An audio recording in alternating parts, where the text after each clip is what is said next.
السلام علیکم۔ آج ہم اردو کا گلدستہ کمل کے موضوع ابلاغ میں قصہ موسیٰ علیہ السلام پڑھیں گے۔ تو آ جائیے صفحہ نمبر 8 پہ۔ یہاں صفحہ نمبر 8 پہ قصہ حضرت موسیٰ علیہ السلام ہے۔ حضرت موسیٰ علیہ السلام اللہ کے نبی ہیں۔ حضرت موسیٰ علیہ السلام کا ذکر قرآن شریف میں طویل ترین ہے۔ قرآن شریف میں جتنی بھی امتیں گزر چکی ہیں ان کا ذکر ہے، لیکن حضرت موسیٰ علیہ السلام کا ذکر قرآن شریف میں انتہائی طویل ہے اور بہت سی جگہوں پہ ان کا ذکر موجود ہے۔ حضرت یوسف علیہ السلام کے والد حضرت یعقوب علیہ السلام کا لقب اسرائیل تھا، اس لیے ان کی اولاد بنی اسرائیل کہلائی۔ حضرت یوسف علیہ السلام کے والد حضرت یعقوب علیہ السلام کا لقب کیا تھا؟ اسرائیل تھا، اس لیے ان کی اولاد بنی اسرائیل کہلائی، جبکہ مصر کے رہنے والے قبطی کہلاتے تھے۔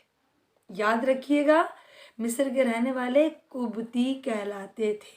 حضرت یوسف علیہ السلام نے اپنے خاندان کے سب افراد کو مصر بلا لیا۔ یہ لوگ مصری میں آباد ہو گئے، ان کی تعداد میں اضافہ ہوتا گیا۔ کچھ وقت گزرنے کے بعد فراعین مصر نے بنی اسرائیل پر پابندیاں عائد کرنے اور ظلم و ستم ڈھانے کا سلسلہ شروع کر دیا، کیونکہ مصری قبطیوں کے خیال میں مصر میں غیر قوم کے لحاظ سے رہ رہے تھے تو وہ ان کے لیے خطرہ بن سکتے تھے، یعنی کہ ان کو یہ ڈر تھا کہ اگر انہیں تھوڑی سی ترقی مل گئی یا پھر یہ تھوڑے سے آگے بڑھنے لگے تو ہم دب جائیں گے۔ بنی اسرائیل پر ظلم و ستم ہوتے ہوئے تقریباً 400 سال گزر گئے۔ آخر وہ وقت بھی آیا جب فرعون کو نجومیوں نے اطلاع دی کہ اس سال بنی اسرائیل میں ایک لڑکا پیدا ہوگا جو تمہارے اقتدار اور سلطنت کو ختم کر دے گا۔ یہاں پہ آپ نے لفظ پڑھا نجومیوں۔ نجومی وہ ہوتے ہیں جو علم نجوم، جو پہلے سے جو ہونے والی بات ہوتی ہے اس کے بارے میں پہلے ہی بتا دیتے ہیں۔ تو اس زمانے میں نجومیوں کے بڑا دور تھا، بڑا ان کا چرچا تھا۔ جو نجومی کہتے تھے بس وہی پتھر پہ لکیر ہوتا تھا۔ اب نجومیوں نے فرعون کو بتا دیا کہ یہاں پہ ایک لڑکا پیدا ہونے والا ہے جو تمہاری سلطنت اور تمہارا اقتدار جو کچھ بھی ہے اس کو نیست و نابود کر دے گا۔ تو فرعون نے کیا کیا کہ اس نے حکم دے دیا کہ جس جس گھر میں لڑکے پیدا ہوں ان کو قتل کر دیا جائے۔ لیکن فرعون ایک چیز بھول گیا تھا، وہ تھی مشیت ازدی، یعنی کہ اللہ کی مرضی۔ وہ اللہ کی مرضی کو بھول گیا تھا کہ جب اللہ تعالیٰ نے حکم دے دیا ہے اور اللہ تعالیٰ کے حکم سے ایک لڑکے نے اس دنیا میں آنا ہے اور اس کو نیست و نابود کرنا ہے تو مینس کرنا ہے۔ اللہ تعالیٰ کے حکم سے موسیٰ علیہ السلام پیدا ہو گئے۔ وہ اس وقت صرف موسیٰ تھے جب وہ پیدا ہوئے۔ فرعون کی بیوی جس کا نام آسیہ تھا بڑی نیک عورت تھی۔ فرعون کی بیوی آسیہ ایک نیک عورت تھی اور اس کی نیکی کو فرعون کی فرعونیت بالکل بھی اثر انداز نہیں کرتی تھی۔ وہ اپنے نیک کاموں میں مشغول رہتی تھی اور بالکل بھی اثر نہیں لیتی تھی فرعون کی کسی بھی برائی کا۔ اب موسیٰ جب پیدا ہوئے ان کی ماں نے ان کو صندوق میں، وہ بہت اچھی ماں کے بیٹے تھے، جس ماں کے وہ بیٹے تھے بڑی اچھی نیک عورت تھی۔ اس نے کیا کیا، اس نے صندوق کے اندر اپنے بیٹے کو ڈال دیا اور ایک دریا میں بہا دیا اور اس دریا کا نام تھا دریائے نیل۔ اب دریائے نیل میں صندوق بہتا ہوا جا رہا ہے، ماں کو سمجھ نہیں آ رہی کہ میں اس صندوق کے ساتھ کس طریقے سے بہتی ہوئی چلی جاؤں، بچانا بھی بہت ضروری تھا۔ انہوں نے کیا کیا کہ اپنی بیٹی مریم، حضرت موسیٰ کی بہن کا نام ہے مریم، ان کو کہا کہ تم اس صندوق کو دیکھتی ہوئی چلی جاؤ، ایسا نہ ہو کہ کسی کے ہاتھ لگ جائے۔ اب مریم نے اس صندوق کے اوپر نظر رکھنا شروع کر دی اور اس نے سائڈ پہ چلنا شروع کر دیا۔ اچھا، ان کا ایک بھائی بھی تھا جن کا نام ہارون تھا، اور ان کے والد کا نام یعنی کہ موسیٰ کے والد کا نام عمران تھا۔ عمران علیہ السلام اللہ کے نبی نبی تھے وہ بھی اللہ کے نبی تھے، ان کا بھی قرآن شریف میں آپ ذکر آپ کو ملے گا۔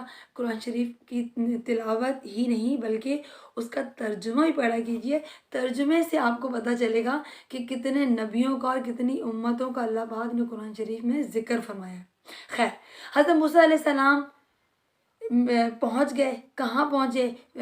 فرعون کی بیوی آسیہ کے ہاتھ لگے، انہوں نے جیسے ہی صندوق کھولا اس میں سے انہوں نے دیکھا کہ بچہ کتنا پیارا ہے، انہوں نے اسے فوراً سے گود لے لیا، انہوں نے فرعون کو کسی بھی طریقے سے راضی کر لیا کہ یہ بچہ ہمارے کسی بھی کام آ سکتا ہے، ہم اس کو پالیں گے۔ خیر، حضرت موسیٰ علیہ السلام پل کہاں پہ رہے ہیں؟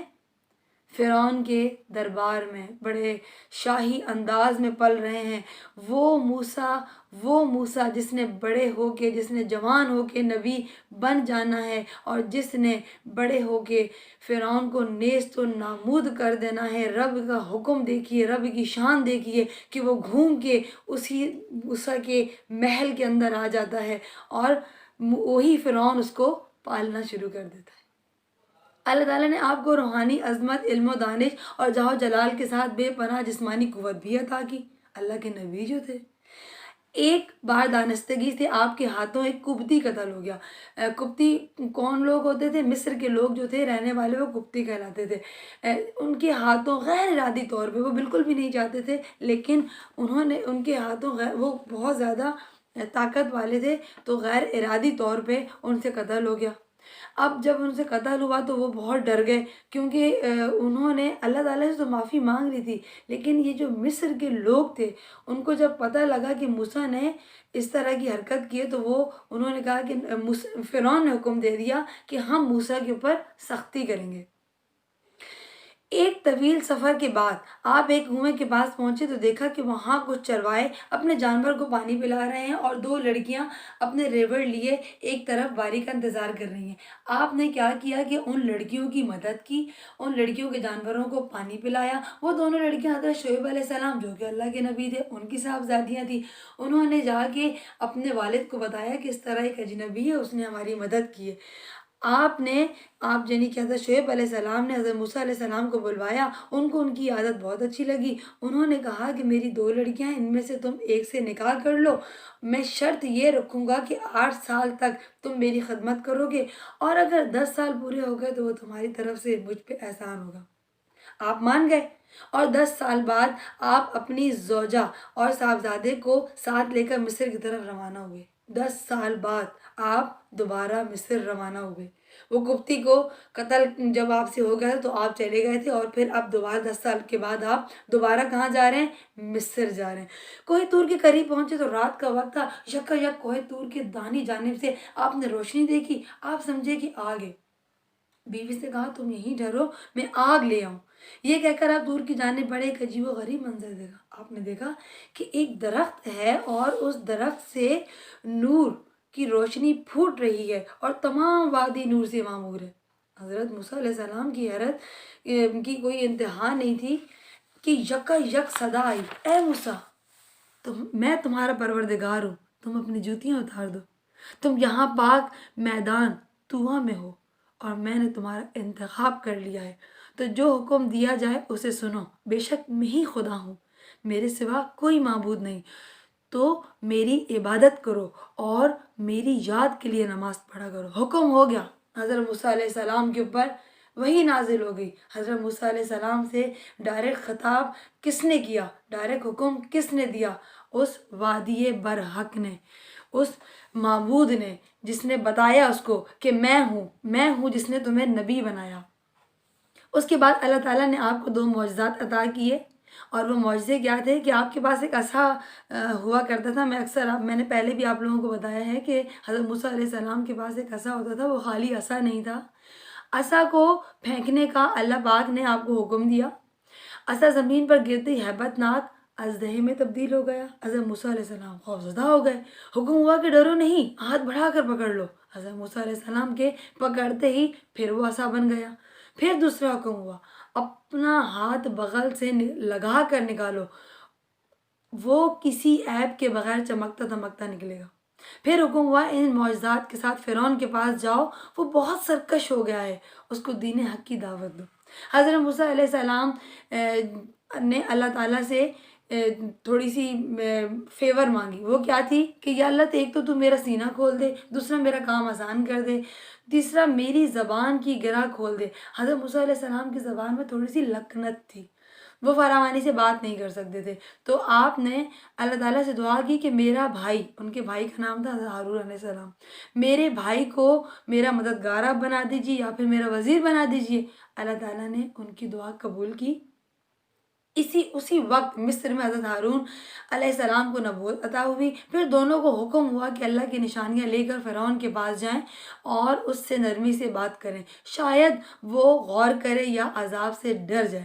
اللہ تعالیٰ نے انہیں ہدایت کی کہ میری یاد سے کسی وقت بھی غافل مت رہنا.